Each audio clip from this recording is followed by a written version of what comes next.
Women's Pipeline for Change is an organization that envisions a consistent stream of women of color entering public life and leading their communities, with the result being a vibrant and inclusive political system that produces sound policies to support working families and communities. Joining me this morning are Maria Jobin-Leeds. She's the founder of Women's Pipeline for Change, and Ileana Cintron, the program manager of that organization. Welcome to Urban Update. Ladies, thanks for coming in. Thanks for having us. Ileana, let me start with you. Just talk to me about what exactly is the Women's Pipeline for Change?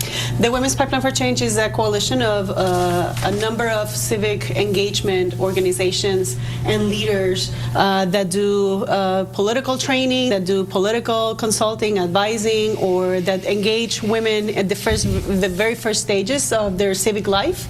And we have come together to address systemic barriers and systemic gaps in the way that women move up the pipeline to public leadership in Massachusetts. All of those women may be engaged and may get involved because they care about things that are happening in the schools with their kids, but then how do you get them to understand the educational policies and to understand who makes the decisions and to advocate and to ultimately think about perhaps running for office or for school committee or for other positions of leadership. Maria Jobin-Leeds, what does your research tell you about the situation regarding women in political office and the need for doing what you're doing?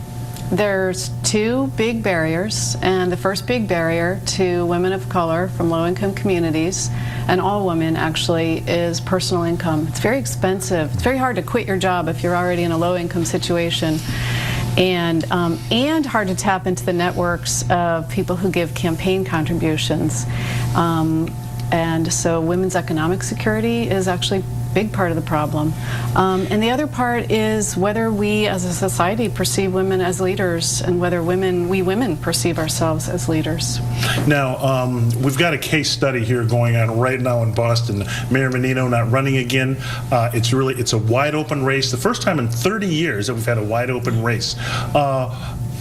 The first names I'm hearing are soon to be mostly men, the candidates. What do you make of that? And are there any female candidates that you think would qualify for mayor? Well, before Menino announced he wasn't running, we know we only have one woman on the city council, and it's a woman of color, is Ileana Presley.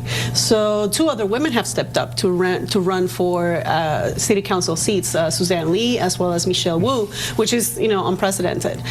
We could have three women of color on the city council. Now, in terms of looking at possibilities for mayor, you're right. Most of the names that come up are the names of current city councilors or others that have been in that political circles, but we don't recognize highly qualified women that in this city have done a lot, even in elected office or even executive office that could, or even in the private sector that could run. Now, Maria, I think we were talking before, and you were saying that there are a number of women where people should be lining up for so the top vote getter for mayor to the current Boston City Council should have people flocking behind her to contribute money and to beg her to run for mayor. You're talking Ileana Presley. I am talking about Ileana Presley. The top vote getter citywide, city council. Why aren't people, is this about her gender? Because I'm not sure she's any more or less qualified than some of the other men from the city council who have some very good people also. Who else? But for instance, I know a number of people, and we just, there's all sorts of women who are not visible to us as leaders.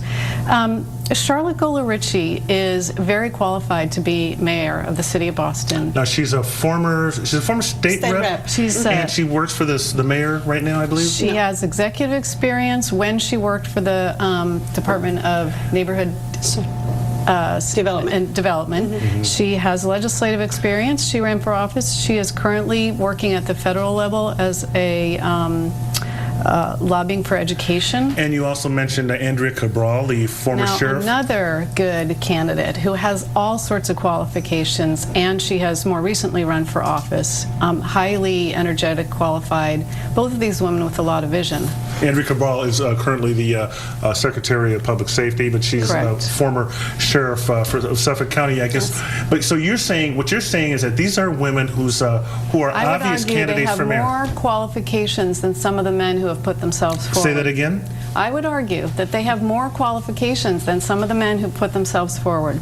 And why, I guess, what is needed to get more women up in office? Why can't these women move up to higher political office? You should know that in the last 40 years, which is when the women of color started being elected in Massachusetts at different levels, municipal, statewide, legislative, only 70 women have been elected out of 110 that have ran. That's in 40 years. And what women need to tap into the networks, access the resources, and the Women's Pipeline for Change is trying to make it easier and facilitate, that the information flows to these women and that they're able to tap into a supportive network. And finally, just 10 seconds, I guess, what would you like to say to, to all the women out there who are thinking about it or potential candidates? You are so qualified. We so need you. You have the best ideas of anyone about, especially if you're from a low-income community, what are the problems and what are the solutions. And we need your voice to make the budget better. And we'll leave it right there. Maria Jobin-Leeds and Ileana Cintron, thanks for a very interesting discussion. We'll see what happens in politics and particularly the mayor's race. Maybe we'll see a few more women get in. That'd be great.